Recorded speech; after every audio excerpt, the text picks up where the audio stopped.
when it's too far to see. Bonjour Simon. Salut Rodolphe.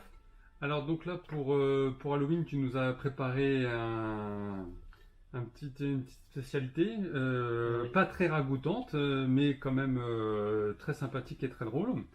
Donc tu nous emmènes faire une petite visite dans un cimetière. Exactement. Donc c'est le croque-monstre. C'est comme un croque-mort mais qui va enterrer des monstres. D'accord. Voilà. Ok. Et oui, où finissent tous ces dragons, ces licornes et ces petites fées. Et Faut oui, bien que quelqu'un parce s'en occupe. que dans un monde fantastique où les créatures se font la guerre, bah après il faut passer sur le champ de bataille, faire le ménage Ah oui. et il faut enterrer tous les héros tombés au combat. Ah, Donc ouais. voilà. Donc nous on va jouer des fossoyeurs, ces fameux croque-monstres, et on va essayer d'organiser le cimetière le mieux possible pour marquer des points. D'accord. Voilà. Ok. Alors comment ça se Alors, comment ça met se en place, passe? tout ça Donc, c'est un jeu qui se joue de 2 à 4. Oui. Ok, donc on voit que les cartes sont réparties avec 2 créatures par Mhm. moitié de carte. Comme des dominos, ouais. Exactement.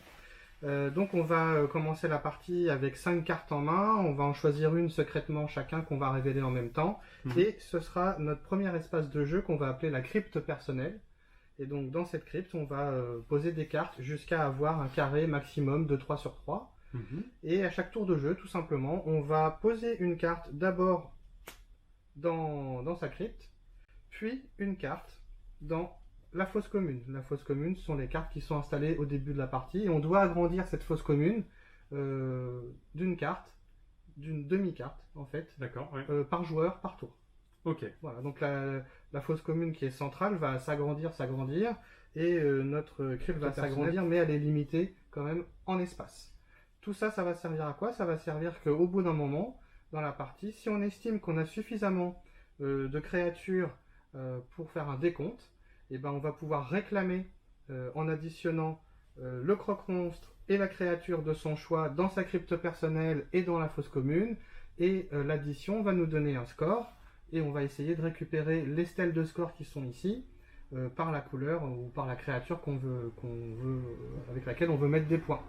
Donc là, on voit que par exemple, si je voulais faire des points en rouge, avec le dragon, ben, il me faudrait 1, 2, 3, 4, 5. Pour l'instant, j'ai que 5 en rouge. Je ne peux pas prétendre à la stèle de 2 points qui nécessite au minimum 8 dragons. Mhm. Voilà. Oui, donc c'est-à-dire donc pour chaque couleur, on a une stèle, une stèle où il y a 8 créatures, 10 créatures, 12 créatures. À chaque fois, c'est le nombre de points, mais sauf qu'on ne peut la scorer qu'une fois. Donc si j'ai fait la stèle à 12, qui me vaut donc 6 points, toi tu ne pourras plus la faire.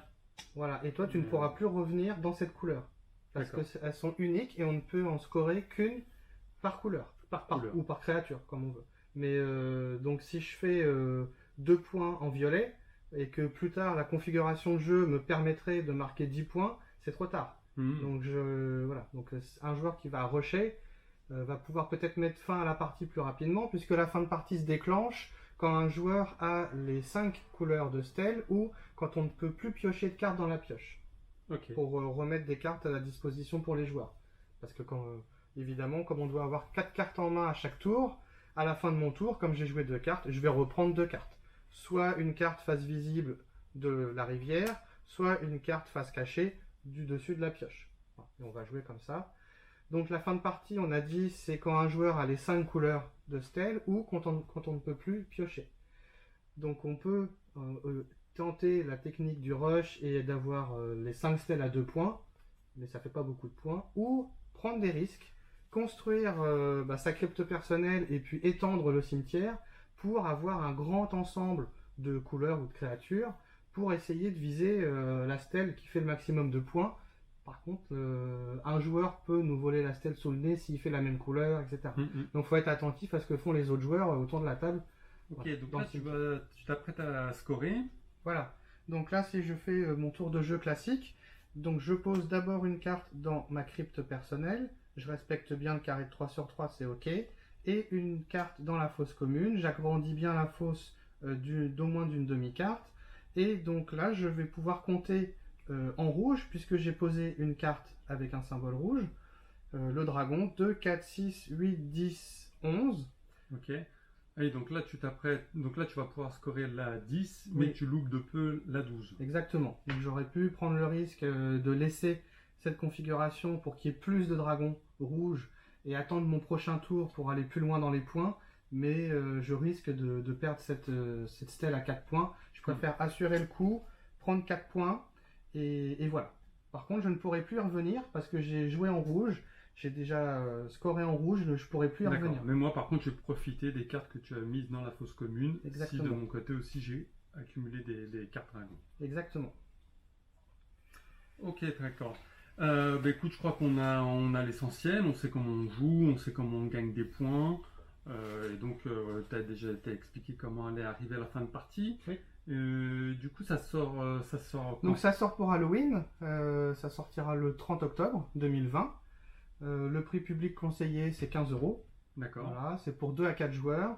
Et on avait dit que c'est marqué sur la boîte 14 ans et plus, parce que le thème est un peu horrifique. Donc Mhm. voilà. Mais sinon Oui, ça se sinon, joue vraiment bien en famille. On est sur un jeu très, très familial. Voilà. Un jeu de quel auteur C'est Jeffrey Dialers, c'est l'auteur de Gun Kimono. D'accord. Un jeu qu'on connaît déjà chez Renegade France. Et on retrouve un peu cette mécanique Principe de domino. de domino, exactement. Voilà. Ok, très bien. Eh bien, écoute, merci beaucoup pour ces explications. Et ben merci, à bientôt. À bientôt. Just close your eyes when it's too far to see.